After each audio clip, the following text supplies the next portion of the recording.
Kwa jina naitwa Salum Suleiman Hussein Lieme, ni mwenyekiti wa serikali ya mtaa wa Mbopo, kata ya Mabwepande, wilaya Kinondoni. Tunaelekea kwenye uchaguzi mkuu wa mwaka 2025 ambapo tutakuwa tunapiga kura siku ya Jumatano tarehe 29 Oktoba. Sisi kama serikali ya mtaa tumejipanga vyema katika masuala ya ulinzi na usalama katika mtaa wetu, ambapo tunaamini wananchi wenye nia safi na thabiti katika mtaa wangu wako vizuri na wataenda kupiga kura.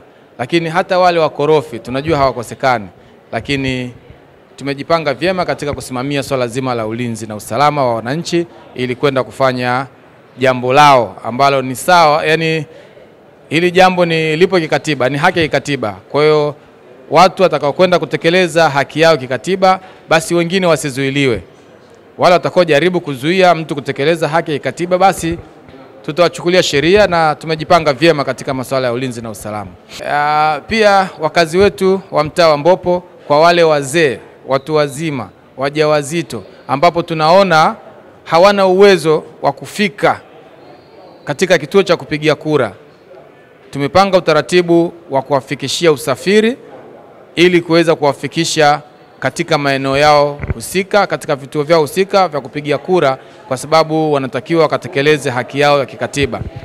Lakini pia tushukuru serikali yetu ya kata ya Mabwepande, tumepewa vituo 16 katika mtaa wetu wa Mbopo.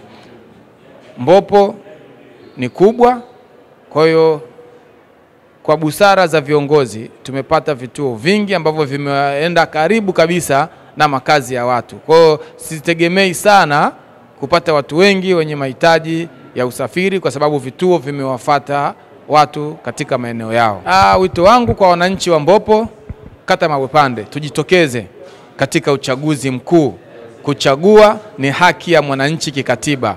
Kwa hiyo tusipuuze wala tusipoteze haki yetu ya msingi kabisa katika kuchagua viongozi ambao watatuendesha kwa hii miaka mitano kuanzia 2025 mpaka 2030. Twende tukapige kura, turudi nyumbani, tuendelee na majukumu mengine ili kutengeneza usalama na amani katika nchi yetu ya Jamhuri ya Muungano wa Tanzania. Asanteni sana.